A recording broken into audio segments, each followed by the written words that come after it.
जय झूलेलाल। मुंहिंजे चैनल सिंध समाज में तव्हां सभिनि जो स्वागत आहे। अॼु पंहिंजी सिंधी मिठड़ी ॿोलीअ में मां तव्हां जे लाइ खणी आई आहियां कारकत महीने जी कथाऊं। कारकत महीने जी 3 अध्याय ताईं जी कथा मां तव्हां सां गॾु शेयर करे चुकी आहियां। अॼु मां तव्हांखे कथा चौथे जी अध्याय जी ॿुधाईंदसि। अध्याय चौथो, बद्रीनाथ प्रयाग जो महात्म। श्री भॻवान पोइ देवताउनि जा कार्ज पूरे करण वास्ते मच्छीअ जो रूप धारे अची पाणीअ जे चश्मे में वासो कयो। कैलाश जो कश्यप ऋषि उन चश्मे में पारी भरण आयो त मच्छी वञी हिन जे करमंडल में पई। करमंडल में मच्छीअ पंहिंजो शरीर वधायो, एतिरो क़दर जो करमंडल में मापी न सघे। तॾहिं ऋषिअ पाणीअ जे मटके में विधी त मच्छी उन में बि वधी वई।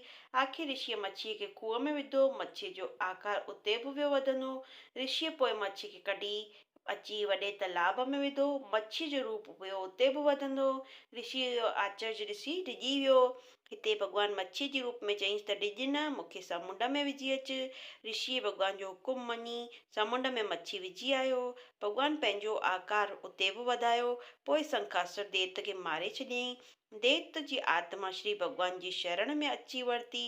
दयालु भॻवान हिन जी दीनता ऐं शरण में आयल ॾिसी उनखे बद्रीनाथ में वञी रहण लाइ चयो।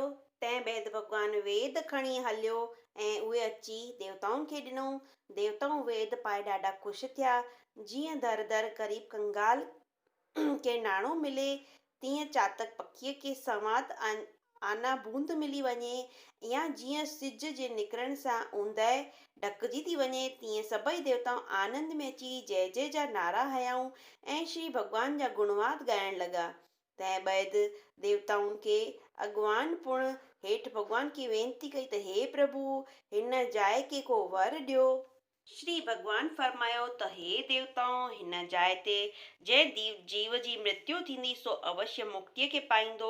जॾहिं सूरज मकर राशि में अचे यानी तिरमूरीअ जो ॾींहुं हुजे, जीव प्रभात जो हिते अची सनानु कंदो सो मुक्तिअ खे पाईंदो। बद्रीनाथ प्रयागराज में मां हमेशा वासो कंदसि। जेको बि नर या नारी बद्रीनाथ जो दर्शन कंदो तंहिंजो पाप नाश थी वेंदा।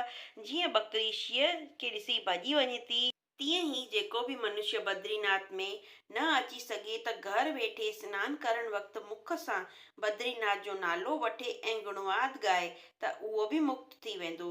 श्री भॻवान चयो त हीअ कथा जेको दिलि लाइ ॿुधंदो या ॿुधाईंदो तंहिंजा सभई पाप दूर थी वेंदा। जीअं बाहि काठियुनि खे जलाए राख करे छॾींदी आहे, अहिड़ी तरह विष्णु भॻवान बद्रीनाथ खे वर ॾेई देवताउनि खां मोकिलाए वैकुंठ धाम ॾे वियो। उन बैदि देवताऊं बि ख़ुशि थी पंहिंजे पंहिंजे स्थाननि ॾांहुं हलिया विया। इते श्री पद्म पुराण कार्तिक महात्म जो चौथो अध्याय पूरो थियो। बोल श्री कृष्ण कन्हैया लाल।